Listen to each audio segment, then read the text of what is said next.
Hey guys, this is Jay Calder with JAYONBOXING here giving you a personal prediction for Canelo Alvarez versus Jaime Munguia. And as always, this is just my take, of course. Your predictions can be left down in the comments section below. Would love to hear them all. But before we get started here, of course, please like, subscribe, all that stuff. I do greatly appreciate it. It definitely helps out the channel. And a little bit of fight info here. As mentioned, we have Canelo Alvarez taking on Jaime Munguia. This will be at the T-Mobile Arena in Las Vegas, Nevada, airing on Amazon pay-per-view as well as DAZN pay-per-view in the super middleweight division, with Canelo's Ring Magazine, the IBF, WBA, WBC, and WBO super middleweight titles on the line. Well, Canelo was finally fighting a Mexican. Granted, not the one everyone wanted when Canelo said he wouldn't fight a Mexican. In fact, ironically, he's fighting someone technically more Mexican instead, but anyway, here we are. Now, this fight's getting more interesting, to be honest, the closer it gets to me, and that's for a few reasons. For starters, you look at the style of Canelo and Munguia, and it's likely to be an exciting fight for as long as it lasts. What's more, Munguia is the sort of tough kid that if Canelo is slipping, as has looked the case in some recent fights, we might see a few eyebrow-raising moments in this one. Again, not the fight we might have wanted, but could be interesting for a few of those reasons. Canelo is the big favorite, and should be, but Munguia, due to his toughness, the age difference in the fact that Munguia is entering his prime, and the power of the underdog, makes him a live one, to be sure. But does he have enough to finish what Canelo has left? Let's break this one down and find out. Starting off with the champion here, for Canelo to win, you want to be busier with the jab. At times, Canelo's approach has been too simple. He expects to pile on the pressure, attack with big hooks, and hit anything available. Against lesser foes, that can work. Someone else of a decent caliber that's used to winning might need a little more creativity than that. Simplest way of adding a wrinkle to your work is a jab. It's always the way. You have a decent one when you focus on it and actually throw it, so throw it. It can bust them up a little bit, score a bit for you, and also work as a blinder to get some of that harder work home later on as the fight progresses. It also pushes Munguia back and perhaps in a straight line. He can be very open for power shots when he backs straight up that way, and he does do it often. A jab also allows you to control the action without having to tire yourself out. You can fade. You've done it before. You can take some of that risk away if you're setting a tempo early with the stick, one that you can be consistent with. And of course, it allows you to get more inside his reach, use some of that head movement and find your rhythm, maybe quicker than usual, as you do tend to start slow. So get the jab going early, keep it going throughout, and it should bring you success. I would also say set up the left hook. That's obviously the shot you're looking for, but that's known by everyone, including Munguia. So the shot needs to be set up. As mentioned, using the jab will help you. You can get him used to the jab and then turn it over into a hook at times. It'll also line him up for it by kind of keeping him at that range. However, feinting will also work with it to set it up as well.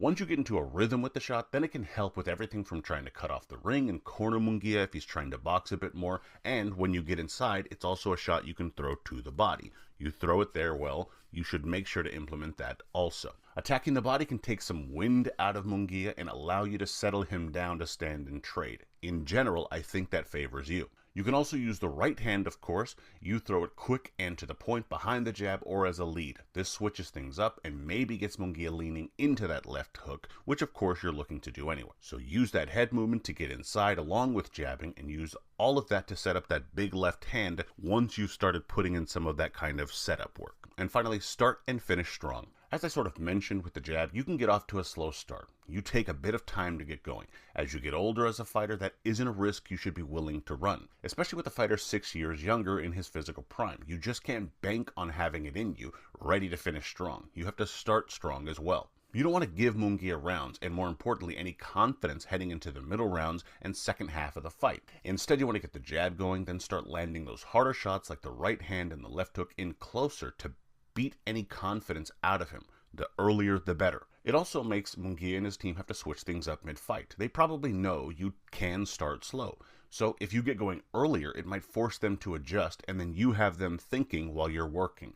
That's obviously to your benefit. That said, you can't go for the gusto right away either. Munguia is fairly durable. You want to get that solid start, go through the gears in those middle rounds, then close the fight strong as you typically do, and I think you put together the best package for you to win this fight. Now switching over to the challenger, for Munguia to win you want to land the lead right. A shot that might work for Munguia is that lead right hand, and it's worth trying against Canelo, especially because of the champion's tendency. Canelo can load up with his shots and really put everything into them. If you can keep that backhand quick and time those moments, you can catch Canelo off guard with that work. Canelo is particularly open for a shot when he's trying to destroy with that left hook. If you can slip off to the opposite side and stick that lead hand in there, it can be a shot you have success with. You don't need to back Canelo up all night. That could be tricky, but if you get that right hand going, then throw in some of those longer jabs you have and kind of add some variety to your work, it might make him step back enough that you can land and then reset. A drawback you have is backing up into straight lines. Getting those straight shots with regularity can back him up and keep you going in the right direction,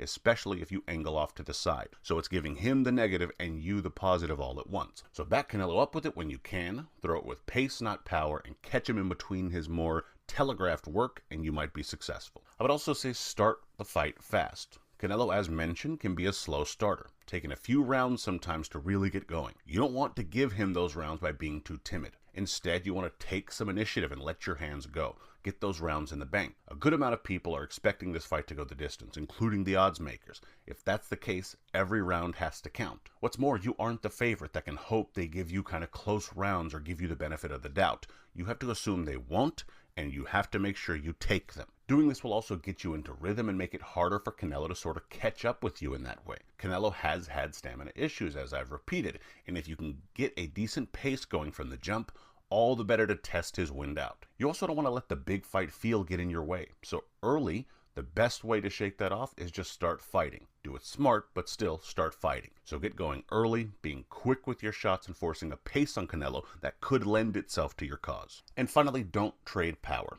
You have some decent pop for sure, but the idea of trading with Canelo shouldn't really be a target of yours, and that's for a few reasons. Canelo, outside of a somewhat fluke incident where he was wobbled by Jose Miguel Cotto early in his career, has an iron chin. Knocking him out shouldn't be your game plan. What's more, you have been hurt more recently and probably have the worst defense of the two in close. So making this a thing where you're trading power just don't make no sense. Instead, you want to work with more speed and volume. You want to let your hands go when Canelo is looking to load up or buy some time. You want to be fast, get those straight shots off, then maybe throw that hook as you're circling away and then reset. Don't get caught admiring your work or sticking around too long and getting greedy. Just get in and out. A key to this will also be using a long jab, doubling it up at times. This keeps him at bay and also lets you catch him at the end of your shots. You have a bit of reach on him, so it's certainly something to implement. Volume might also make Canelo work much more than he prefers, and as mentioned, he can fade. This is what you have to try and encourage, but you can't just hope for it.